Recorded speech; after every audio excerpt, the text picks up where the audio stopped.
Hello everyone, how are you all?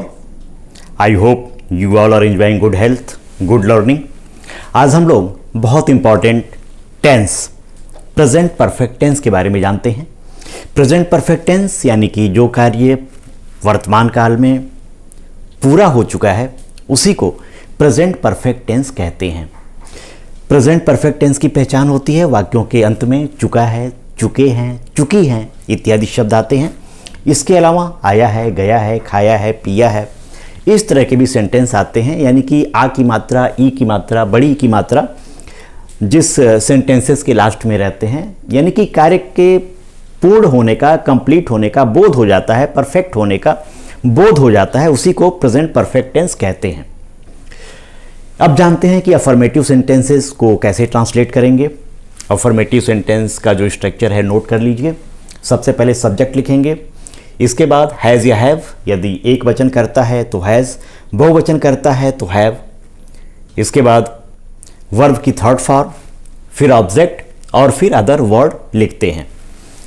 तो आप देख रहे हैं कि अफर्मेटिव सेंटेंसेस में पहले सब्जेक्ट, इसके बाद हैज़ या हैव, फिर वर्ब की थर्ड फॉर्म यानी पास्ट पार्टिसिपल फॉर्म, इसके बाद ऑब्जेक्ट और फिर अदर वर्ड लिखते हैं।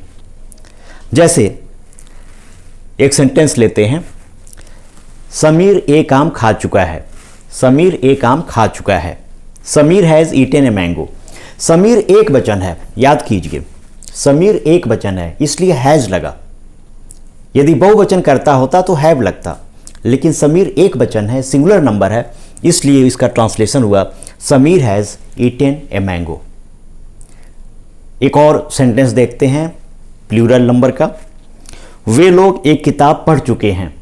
वे लोग एक किताब पढ़ चुके हैं। They have read a book.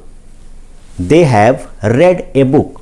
They के साथ हैव लगा क्योंकि दे बहुवचन है और बहुवचन के साथ प्रेजेंट परफेक्ट टेंस में हैव लगता है और वर्ब की थर्ड फॉर्म रेड हो गया।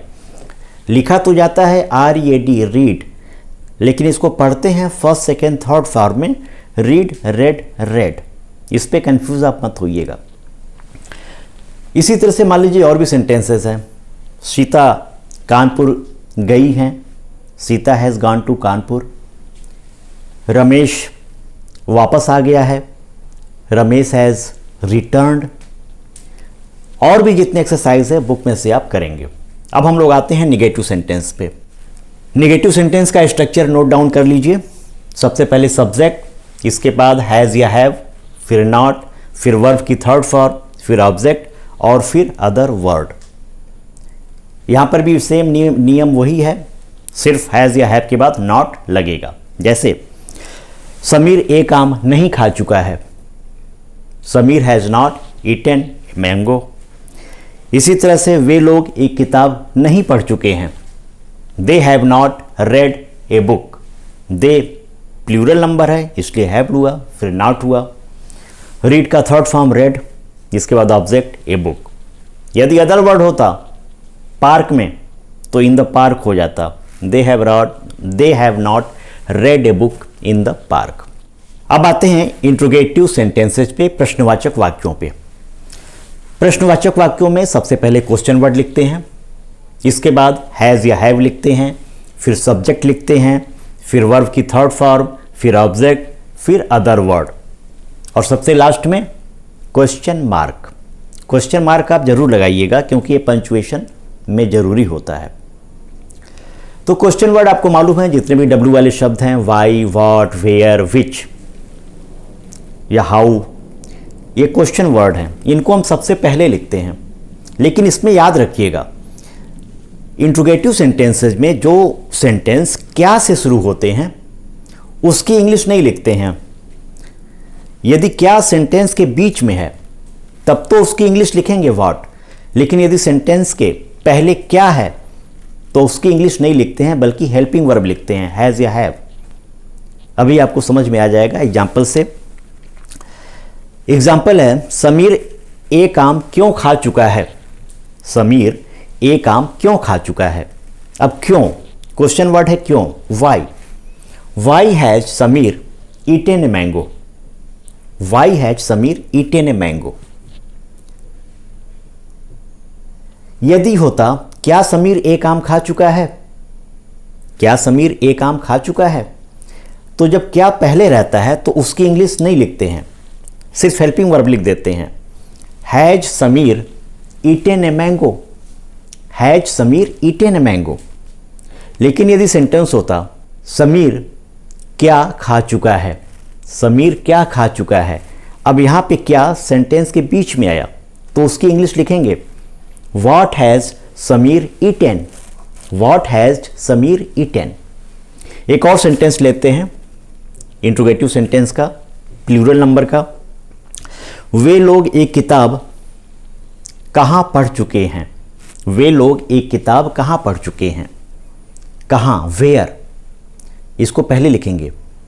वेयर हैव दे, हैव का यूज करेंगे क्योंकि दे प्लूरल नंबर है। Where have they read a book? Where have they read a book? Question mark. इस स्ट्रक्चर को नोट कर लीजिए और एक्सरसाइज जो है उसको भी कीजिए ताकि आपको अच्छी तरह समझ में आए।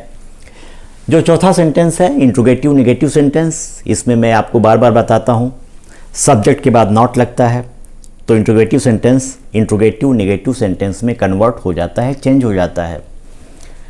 जैसे समीर एक आम क्यों नहीं खा चुका है? समीर एक आम क्यों नहीं खा चुका है?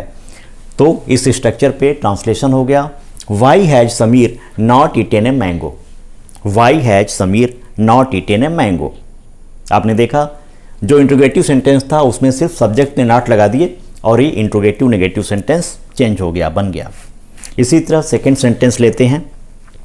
वे लोग एक किताब कहाँ नहीं पढ़ चुके हैं? वे लोग एक किताब कहाँ नहीं पढ़ चुके हैं? Where have they not read a book? Where have they not read a book? तो इस तरह से आप प्रेजेंट परफेक्ट टेंस को बहुत अच्छी तरह से जितने भी पहचान है पहचान को लिखेंगे। इस स्ट्रक्चर को जो चारों सेंटेंसेस हैं ट्रांसलेशन में जो 4 सेंटेंसेस होते हैं टेंस में, अफर्मेटिव सेंटेंस सकारात्मक वाक्य, नेगेटिव सेंटेंस नकारात्मक वाक्य, इंट्रोगेटिव सेंटेंस प्रश्नवाचक वाक्य, इंट्रोगेटिव नेगेटिव सेंटेंस प्रश्नवाचक नकारात्मक वाक्य, इन चारों के स्ट्रक्चर आप लिखेंगे। और जो 2 एग्जाम्पल्स इसमें दिए हुए हैं इन दोनों एग्जाम्पल्स को भी आप कॉपी पे लिखेंगे। इसके बाद बुक के एक्सरसाइज आप करेंगे। यदि बुक में जो ट्रांसलेशन दिए हुए हैं उसको आपको ट्रांसलेट करने में दिक्कत आ रही है तो आप कमेंट करके मुझसे पूछ सकते हैं। आप कमेंट बॉक्स में कमेंट करेंगे, मैं तुरंत उसको रिप्लाई करके आपको उसका जवाब दूंगा। तो ये बहुत इंपॉर्टेंट आज का टॉपिक था प्रेजेंट परफेक्ट टेंस। उम्मीद करता हूँ कि आप लोगों को समझ में आ गया होगा। आप लोग अपना बहुत ख्याल रखिएगा। Keep learning, happy learning.